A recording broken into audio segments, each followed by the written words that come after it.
ഗോതമ്പ് പൊടി വെച്ച് നല്ല ഹോളൊക്കെ വീണ് വെറും അരമണിക്കൂറിനുള്ളിൽ നമുക്ക് തയ്യാറാക്കിയെടുക്കാൻ പറ്റുന്ന ഒരു അപ്പത്തിൻ്റെ റെസിപ്പിയാണ്. അപ്പോൾ ബ്രേക്ക്ഫാസ്റ്റിനൊക്കെ ഇത് ഉണ്ടായിക്കഴിഞ്ഞാൽ വളരെ എളുപ്പത്തിൽ നമുക്കിത് ഉണ്ടാക്കിയെടുക്കാൻ പറ്റും. അപ്പോൾ കറിയൊന്നും ഇല്ലെങ്കിലും വെറുതെ കഴിക്കാനും നല്ല ടേസ്റ്റാണ്. അതുപോലെ തന്നെ ഡിന്നറും വളരെ എളുപ്പത്തിൽ നമുക്കിത് തയ്യാറാക്കിയെടുക്കാം. നല്ല സോഫ്റ്റ് ആയിട്ടുള്ള ഒരു അപ്പമാണ്, അതുപോലെ തന്നെ കഴിക്കാനും നല്ല ടേസ്റ്റാണ്. അപ്പോൾ ഇതെങ്ങനെ തയ്യാറാക്കുന്നതെന്ന് നോക്കാം. അപ്പോൾ നമ്മൾ ഒരു ബൗൾ എടുത്തിട്ട് അതിലേക്ക് ഒരു 1/4 കപ്പ് അവിലൊന്ന് കുതിർക്കാൻ വേണ്ടി മാറ്റി വെക്കുന്നുണ്ട്. അപ്പോൾ ഞാനിത് നല്ലപോലെ ഒന്ന് കഴുകിയെടുത്തതിന് ശേഷമാണ് കേട്ടോ നല്ല വെള്ളം ഒഴിച്ചിട്ടൊന്ന് കുതിർക്കുന്നത്. ഏകദേശം ഒരു 10 മിനിറ്റ് ഇതൊന്ന് കുതിരാൻ വേണ്ടി മാറ്റി വെക്കുന്നുണ്ട്. ഈ ഒരു സമയം നമുക്കൊരു ബൗളിലേക്ക് ഇതിന് വേണ്ടിയിട്ടുള്ള ഒരു മാവ് തയ്യാറാക്കണം. അപ്പോൾ 1 കപ്പ് ഗോതമ്പ് പൊടിയാണ് കേട്ടോ എടുത്തത്. അപ്പോൾ നിങ്ങളടുത്ത് എത്ര ആളുണ്ടോ അതിനനുസരിച്ച് നിങ്ങൾക്ക് ഇതിൻ്റെ അളവ് കൂട്ടും കുറക്കും ഒക്കെ ചെയ്യാം. ഒരു കപ്പ് എടുത്തു കഴിഞ്ഞാൽ ഏകദേശം 4 പേർക്കുള്ള അളവാണ് കേട്ടോ. ഇനിയിപ്പോൾ ഇതിലേക്ക് ആവശ്യത്തിനുള്ള ഉപ്പ് ചേർത്ത് കൊടുക്കാം. അതുപോലെ തന്നെ പിന്നെ നമ്മളിതിലേക്ക് ചേർത്ത് കൊടുക്കുന്നത് പഞ്ചസാരയാണ്. അപ്പോൾ ഏകദേശം ഒരു 2 ടീസ്പൂൺ പഞ്ചസാര ചേർക്കുന്നുണ്ട്. എൻ്റെ അടുത്ത് ഇത് ബ്രൗൺ ഷുഗറാണ്, അതുകൊണ്ടാണ് ഈ ഒരു കളറിലുള്ളത്. അതുപോലെ തന്നെ നമ്മൾ എടുത്ത ആ ഒരു ഗോതമ്പ് പൊടിൻ്റെ പകുതി അളവിലാണ് നമ്മൾ തേങ്ങ ചേർക്കുന്നത്. അപ്പോൾ തേങ്ങ ഞാൻ 1/2 കപ്പ് ചേർത്തിട്ടുണ്ട്. നല്ല ഫ്രഷ് ആയിട്ടുള്ള തേങ്ങ തന്നെ ചേർക്കുക. അതുപോലെ ഒരു 1/2 ടീസ്പൂൺ ഇൻസ്റ്റൻറ്റ് ഈസ്റ്റും പിന്നെ നമ്മളിതിലേക്ക് 1 ടീസ്പൂൺ വെളിച്ചെണ്ണയും ചേർക്കുന്നുണ്ട്. വെളിച്ചെണ്ണ ചേർത്ത് കൊടുത്തു കഴിഞ്ഞാൽ ഈ ഒരു അപ്പത്തിന് നല്ല ടേസ്റ്റും നല്ല സോഫ്റ്റും കിട്ടും കേട്ടോ. ഇനിയിപ്പോൾ ഇതാ ഈ ഒരു സമയത്ത് നമ്മൾ ആ ഒരു അവിലൊക്കെ ഒന്ന് നല്ലപോലെ കുതിർന്ന് കിട്ടിയിട്ടുണ്ട്.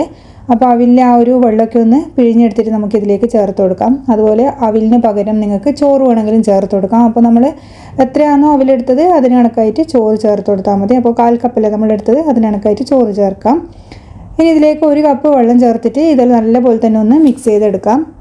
നല്ലപോലെ മിക്സ് ചെയ്തതിന് ശേഷം നമുക്ക് ആവശ്യമുണ്ടെങ്കിൽ വീണ്ടും വെള്ളം ചേർത്ത് കൊടുക്കണം. അപ്പോൾ ഇതൊരു തിക്കായിട്ടുള്ളൊരു ബാറ്ററായിട്ടാണ് ഇരിക്കും. നമുക്കിത് മിക്സിൻ്റെ ജാറിലിട്ട് അരച്ചെടുക്കേണ്ടതാണ്. അപ്പോൾ ഇതിൽ 1/4 കപ്പും കൂടി ഞാൻ എടുത്തിട്ടുണ്ട്. അതിൽ നിന്ന് കുറച്ച് ഞാൻ ഇതിലേക്ക് ചേർത്തിട്ടുണ്ട്. ഇനി വേണമെങ്കിൽ നമുക്ക് പിന്നെ ചേർത്ത് കൊടുക്കാം. എന്നിട്ട് ഇത് നല്ലപോലെ തന്നെ മിക്സ് ചെയ്ത് കൊടുക്കുക. അപ്പോൾ ചെറിയ ചൂടുവെള്ളം എടുത്തു കഴിഞ്ഞാൽ നമ്മൾ ഈസ്റ്റൊക്കെ പെട്ടെന്ന് ആക്റ്റീവായിട്ട് കിട്ടും കേട്ടോ. പക്ഷേ ഞാൻ സാധാരണ വാട്ടർ തന്നെ എടുത്തത്. നിങ്ങൾക്ക് വേണമെങ്കിൽ ചെറിയ ചൂടുവെള്ളം എടുത്താലും കുഴപ്പമൊന്നുമില്ല. അപ്പോൾ അധികം കട്ടയൊന്നും ഇല്ലാണ്ട് ഒന്ന് മിക്സ് ചെയ്തതിന് ശേഷം നമുക്കിത് മിക്സിൻ്റെ ജാറിലേക്കൊന്ന് മാറ്റി കൊടുക്കാം. എന്നിട്ട് നല്ല പേസ്റ്റ് പോലെ തന്നെ ഇതൊന്ന് അരച്ചെടുത്തുകൊണ്ട് വരണം. നമ്മളിതിൽ അവിലും തേങ്ങയൊക്കെ ചേർത്തല്ലേ, അപ്പോൾ അതുകൊണ്ട് നല്ല പോലെ തന്നെ ഇതൊന്ന് അരച്ചെടുത്ത് കൊണ്ടുവരാം. ഇത് ആ ഒരു ബൗളിലേക്ക് തന്നെ നമ്മൾ മാറ്റി കൊടുക്കുന്നുണ്ട്. ഇനിയിപ്പോൾ നമ്മൾ നേരത്തെ എടുത്ത വെള്ളം ബാക്കി ഉണ്ടായിരുന്നല്ലോ, ഏകദേശം ഒരു 2 ടേബിൾ സ്പൂൺ ബാക്കി ഉണ്ടായിട്ടുണ്ടാവും. അത് ആ ഒരു മിക്സിൻ്റെ ജാറിലേക്ക് ഒഴിച്ചിട്ട് ഒന്ന് കലക്കിയിട്ട് ഇതിലേക്ക് അങ്ങ് ഒഴിച്ചു കൊടുക്കുന്നുണ്ട്. എന്നിട്ട് നമ്മളിത് ഒരു കയ്യിൽ വെച്ചിട്ട് നല്ലപോലെ ഒന്ന് മിക്സ് ചെയ്ത് കൊടുക്കുന്നുണ്ട്. അപ്പോൾ ഇനിയിപ്പോൾ നമുക്കിത് മാവ് പൊങ്ങാൻ വേണ്ടി ഒന്ന് മാറ്റി വെക്കാം. ഏകദേശം അരമണിക്കൂറിന്, അതായത് അരമണിക്കൂർ മുതൽ 1 മണിക്കൂർ കൊണ്ട് തന്നെ ഈ ഒരു മാവ് നല്ലപോലെ പൊങ്ങിക്കിട്ടും. നല്ല ചൂടുള്ള കാലാവസ്ഥയൊക്കെ ആണെങ്കിൽ തന്നെ പെട്ടെന്ന് പൊങ്ങിക്കിട്ടും. അപ്പോൾ ഇവിടെ നല്ല തണുപ്പാണ്, എന്നാലും ഏകദേശം ഒരു അരമണിക്കൂർ മുതൽ 1 മണിക്കൂർ ഉണ്ടെങ്കിൽ എനിക്ക് നല്ലപോലെ മാവ് പൊങ്ങിയിട്ടുണ്ടായിരുന്നു കേട്ടോ. അപ്പോൾ നമുക്കിതൊന്ന് റെസ്റ്റ് ചെയ്യാൻ വേണ്ടിയിട്ടൊന്ന് മാറ്റി വെക്കാം. ഏകദേശം ഒരു 3-4 മണിക്കൂർ കൊണ്ടാണ് ഞാനിതൊന്ന് തുറന്ന് നോക്കിയത്. അപ്പോഴേക്കും ഈ ഒരു പാത്രത്തിൻ്റെ അറ്റത്തോട്ട് എത്തിയിട്ടുണ്ട്, നല്ലപോലെ പൊങ്ങി വന്നിട്ടുണ്ട്. അപ്പോൾ 1 മണിക്കൂറൊക്കെ ആകുമ്പോൾ നല്ലപോലെ പൊങ്ങി വന്നിട്ടുണ്ടായിരുന്നു. അപ്പോൾ കുറച്ചും കൂടിയും പൊങ്ങട്ടെ എന്ന് വെച്ചിട്ടാണ് കേട്ടോ ഒരു 3-4 മണിക്കൂറൊന്ന് മാറ്റി വെച്ചത്. ഇനിയിപ്പോൾ അങ്ങനെ കുത്തി ഇളക്കി അങ്ങനെ ആ ഒരു ബബിൾസ് ഒന്നും കളയേണ്ട ആവശ്യമൊന്നുമില്ല. നമ്മളിതിൽ അത്യാവശ്യമുള്ള സാധനങ്ങളൊക്കെ ചേർത്ത് കൊടുത്തതാണ്, ഉപ്പും ഒക്കെ ചേർത്തതാണ്. അതുകൊണ്ട് അങ്ങനെ കുത്തി ഇളക്കേണ്ട ആവശ്യമൊന്നുമില്ല. ജസ്റ്റ് ഒന്ന് മിക്സ് ചെയ്ത് കൊടുത്താൽ മാത്രം മതി. അപ്പോൾ നമ്മളിത് ദോശക്കല്ലാണ് ചുട്ടെടുക്കുന്നത്. അപ്പോൾ ഇതുപോലുള്ള അയേണിൻ്റെ ദോശകല്ലൊക്കെ ആണെങ്കിൽ നമ്മൾ ഉണ്ടാക്കിയാൽ നല്ല ടേസ്റ്റ് ആയിരിക്കും.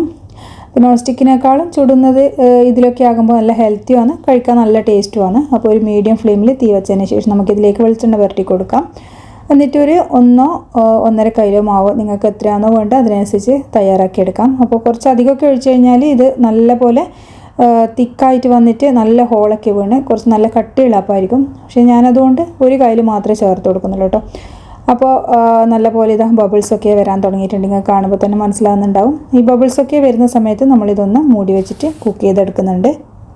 നമ്മൾ ഒഴിച്ച പാടന്നെ മൂടി വെക്കരുത്. അപ്പോൾ ആ ഒരു ഹോളൊക്കെ വീഴുന്നത് ഇതായി കിട്ടും. അതുകൊണ്ട് നല്ലപോലെ ഹോള് വീണ് കഴിഞ്ഞതിന് ശേഷം മാത്രം മൂടി വെച്ചിട്ട് കുക്ക് ചെയ്യാം. അപ്പോൾ നിങ്ങൾക്ക് നല്ല ക്രിസ്പി ആക്കി എടുക്കണമെങ്കിൽ കുറച്ചും കൂടി അധികം സമയം വെച്ചിട്ട് നല്ല ക്രിസ്പി ആക്കി എടുക്കാം. പക്ഷേങ്കിൽ അടിഭാഗം മാത്രം നല്ല ക്രിസ്പി ആവുള്ളൂ, ഉൾഭാഗം ഇതായി പുറം ഭാഗം നല്ല സോഫ്റ്റ് ആയിരിക്കും. അപ്പോൾ ഇത് തിരിച്ചിടേണ്ട ആവശ്യമൊന്നുമില്ല, നല്ല സോഫ്റ്റ് ആയിട്ടുള്ളൊരു അപ്പം തന്നെയാണ്. അപ്പോൾ നമുക്കിതൊന്ന് നോക്കാം. ഇത് കാണുമ്പോൾ തന്നെ മനസ്സിലാകുന്നുണ്ടാകും, കയ്യിലെടുക്കുമ്പോൾ തന്നെ നല്ല സോഫ്റ്റായിട്ട് കിടക്കുന്നുണ്ട്. ഇപ്പോൾ ഗോതമ്പ് പൊടി വെച്ച് നമ്മൾ ഉണ്ടാക്കിയത് കൊണ്ട് തന്നെ ഗോതമ്പ് ദോശേൻ്റെ ആ ഒരു ടേസ്റ്റ് ആണോ എന്ന് വിചാരിക്കും. പക്ഷേ എല്ലാം നമ്മളിതിൽ ഈസ്റ്റും അതുപോലെ അപ്പത്തിന് വേണ്ട ചേരുവകളൊക്കെയാണ് ചേർത്തത്. അവിലും അതുപോലെ നമ്മൾ തേങ്ങയൊക്കെ ചേർത്തിട്ടുണ്ട്. അതുകൊണ്ട് തന്നെ ഒരു പ്രത്യേക രുചിയാണ്. അപ്പോൾ ഇതുവരെ ഇതുപോലെ ഒന്ന് ട്രൈ ചെയ്ത് നോക്കിയിട്ടുണ്ടെങ്കിൽ തീർച്ചയായിട്ടും ഒന്ന് ട്രൈ ചെയ്യുക. അതുപോലെ ഫീഡ്ബാക്ക് പറയാനും മറക്കരുത് കേട്ടോ. അപ്പോൾ കറിയൊക്കെ കൂട്ടി കഴിക്കാൻ നല്ല ടേസ്റ്റാണ്. ഇപ്പോൾ പഞ്ചസാരയൊക്കെ ചേർത്തുകൊണ്ട് തന്നെ വെറുതെ കഴിക്കാനും നല്ല ടേസ്റ്റാണ്. കുട്ടികൾക്കൊക്കെ നല്ല പോലെ ഇഷ്ടമാകും. അപ്പോൾ വീഡിയോ കണ്ടിട്ട് ലൈക്ക് ചെയ്യാനും സബ്സ്ക്രൈബ് ചെയ്ത് സപ്പോർട്ട് ചെയ്യാനും മറക്കരുത്. അടുത്ത വീഡിയോയിൽ വീണ്ടും വേറൊരു റെസിപ്പി ആയിട്ട് കാണാം. താങ്ക്